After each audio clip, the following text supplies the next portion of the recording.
Class 8 subject science chapter second microorganism friends and फो। Dear student, last video में हमने micro organism किस type से हमारे लिए फ्रेंड्स हैं, वह हमारे डेली लाइफ में क्या इम्पोर्टेंस रखते हैं, हमें उनकी क्यों आवश्यकता है, इस सारी चीज़ों को हमने डिस्कस किया, समझा है।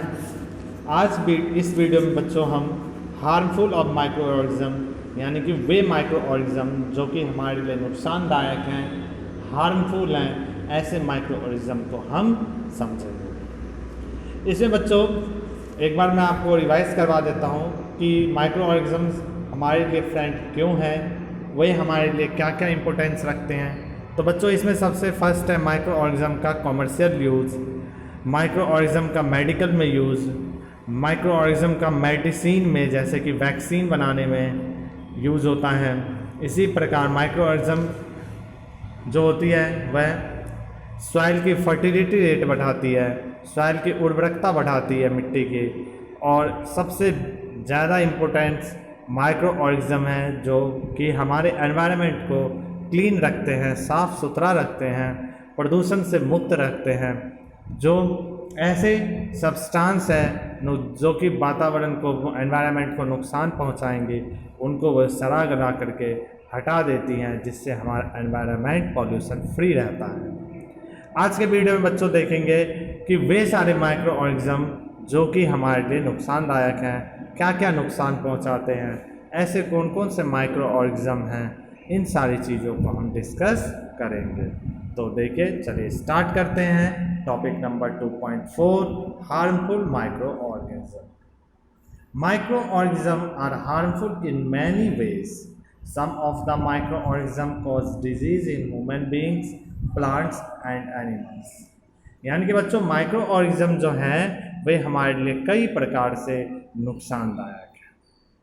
ये कई प्रकार के बीमारियां फैलाती हैं, प्लांट्स में बीमारियां हो या मनुष्यों में या पशुओं में, इनमें वे कई प्रकार की बीमारियां फैलाती हैं। इसीलिए हम कहते हैं कि माइक्रो ऑर्गेनिज्म जो हैं वह हमारे लिए कैसे हैं, हार्मफुल हैं।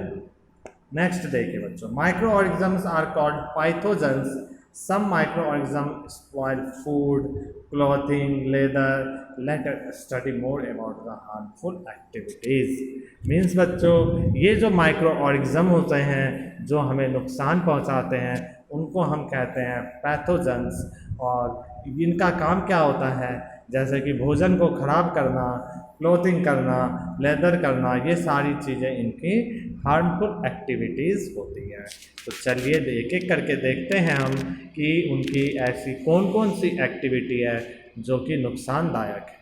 फर्स्ट है बच्चों आपका disease causing micro organisms in human, यानी कि मनुष्यों में होने वाली वे बीमारियां जो कि माइक्रो ऑर्गेनिज्म यानी कि सूक्ष्म जीवों से होती है।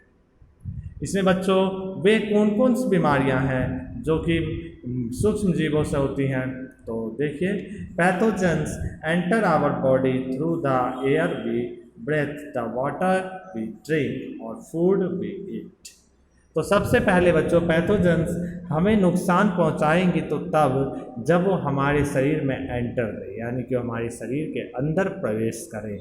अब वो हमारे शरीर के अंदर प्रवेश कैसे करेंगे, तो इसके लिए बच्चों सिंपल सी बात है, इसके 3 तरीके हैं। या तो हम जो सांस लेते हैं उस ब्रीथिंग के द्वारा पहुंच जाए, या तो जो हम पानी पीते हैं उस पानी के द्वारा पहुंच जाए, या तो जो हम खाना खाते हैं उस खाने के द्वारा पहुंच जाए।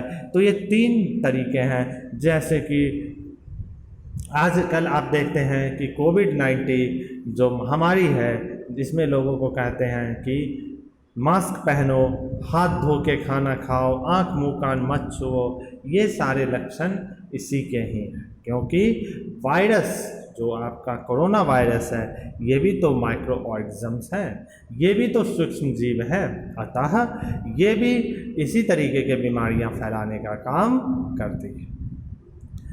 तो अब उसका शरीर में एंटर हो जाता है। They also get transmitted by direct contact with an infected person or carried by the animal. इसी के साथ साथ बच्चों इनका और भी कई तरीक़ों से ये शरीर के अंदर प्रवेश करती हैं। जब हम किसी ऐसे इन्फेक्टेड मनुष्य के, जानवरों के, किसी ऐसे चीज़ों के संपर्क में आते हैं जिनको ये बैक्टीरिया, ऐसे सूक्ष्म जीव पहले से ही हैं, तो उनसे जाने के संपर्क में आने से वो हमें भी हो सकता है, as a example of corona. Okay, next देखिए, microbial disease that can separate from an infected person to a healthy person through air, water, food or physical contact are called communicable disease। बच्चों ऐसे disease जो कि एक मनुष्य से दूसरे मनुष्य में, दूसरे मनुष्य से तीसरे मनुष्य में और फिर उन मनुष्यों से पूरे समुदाय में और पूरे समाज में, देश में फैल जाता है, ऐसे डिजीज़ को हम बच्चों कहते हैं कम्युनिकेबल डिजीज़। जैसे कि बच्चों सबसे बेहतरीन एग्जाम्पल अभी का कोरोना वायरस है। ओके, मैं आज के समय में आपको जो घटना घटी है उसके संक्षेप में बताता हूँ ताकि आप अच्छे से वाकिफ़ हैं, ऐसे बीमारी को देख चुके हैं और आज हम उसका भुगतान और अभी तक उठा रहे हैं। तो यानी कि आप इससे भली भांति परिचित हैं कि कैसे कोरोना एक व्यक्ति से दूसरे व्यक्ति में फैलता है, दूसरे से तीसरे में और पूरे समुदाय में फैल जाता है। ऐसे बीमारियों को बच्चों हम कम्युनिकेबल डिजीज़ कहते हैं। इसके एग्जाम्पल क्या क्या हैं, तो जैसा आपका क्लोरेला है, कॉमन कोल्ड है, चिकन पॉक्स है, ट्यूबरक्लोसिस है, ये सब भी बीमारियां जो हैं एक से दूसरे में फैल जाती हैं। When a person suffering from common cold sneeze find droplets of moisture carrying thousands of virus are separate in the air। ऐसे व्यक्ति जो कि मान लो सर्दी से पीड़ित है, ऐसे व्यक्ति जो कि जुखाम से सफ़र कर रहा है, यदि वह छींक दे, यदि वह खांसी कर दे, तो उसके छींकने के द्वारा उसके मुख से जो वाटर ड्रॉपलेट्स निकलती है असंख्य संख्या में, यानी कि इनफाइनाइटली वे में, उनमें बहुत सारे छोटे छोटे माइक्रो बैक्टीरियाज, माइक्रो ऑर्गेनिजम्स मौजूद होते हैं। ये अगर माइक्रो ऑर्गेनिजम्स वहाँ खड़े, वहाँ किसी व्यक्ति, स्वस्थ व्यक्ति के संपर्क में आ जाता है तो वह उसे भी बीमार कर देते हैं। इस तरीके से जो बीमारी है वह एक व्यक्ति से दूसरे व्यक्ति में फैल जाती है। ओके स्टूडेंट, और इसके बाद देखिए आपका next, There are some insect and animals which act as a carriers of disease causing microbes। इसी के साथ साथ बच्चों कुछ ऐसे भी इंसेक्ट हैं, कुछ ऐसे भी एनिमल्स हैं जो कि कैरियर होते हैं इस बीमारी के, यानी कि वे अपने ऊपर इन बैक्टीरिया, इन माइक्रो ऑर्गेनिजम्स को लेके घूमते हैं और फिर यदि वो किसी के संपर्क में आते हैं तो उसको भी बीमारी फैला देते हैं। तो देखिए हाउस फ्लाई, जैसे कि हाउस फ्लाई है, इज वन सच कैरियर, उसी के बाद एक हाउस फ्लाई है जो इसका एक कैरियर होता है। The fly sit on the garbage and animals excreta, pathogens stick to their bodies when those fly sit on the uncovered food they want, they may transfer the pathogens wherever heat that contaminated food is likely to get sick, so it is advisable to always keep food covered, avoid consuming uncovered items of food। Another example of the carrier is the female Anopheles mosquito। देखिए बच्चों इसमें क्या बताया गया है कि ऐसे जो हाउस फ्लाई होते हैं, ऐसे जो मधुमक्खी, मक्खी, मच्छर होते हैं, वे क्या करते हैं, बहुत गंदगियों पे बैठते हैं, गंदगियों में, कूड़े करकट में, उसके बाद जो मल मूत्र हैं उस पे बैठते हैं। वहाँ से बैठने के बाद वे वहाँ पे पड़े हुए जो सूक्ष्म जीव, जो माइक्रो ऑर्गेनिजम्स होते हैं, उनको वो पैथोजेंस को अपने ऊपर कैरियर करके वे जहाँ उड़ते हैं, उड़ करके जहाँ बैठते हैं वहाँ वे इसको छोड़ देते हैं। और इस तरीके से मान लीजिए वह आपके खुले भोजन पे जाके बैठ जाता है और भोजन पे छोड़ देता है, तो वे वहाँ पैथोजेंस पड़े हो जाते हैं और जब आप उस भोजन को करेंगे तो आप भी बीमार पड़ सकते हैं। तो इस तरीके से बीमारियों का ट्रांसफ़र होता रहता है। इसी का एक एग्जाम्पल है फीमेल एनाफिलीज मॉस्किटो, यानी कि मादा एनाफिलीज मच्छर। मादा या फीमेल मीन्स होते बच्चों महिला।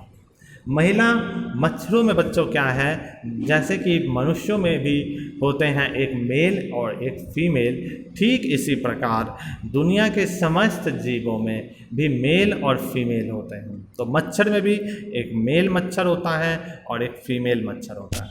फीमेल मच्छर के बच्चों यहाँ पे फिगर दे रखा है, आप देख सकते हैं।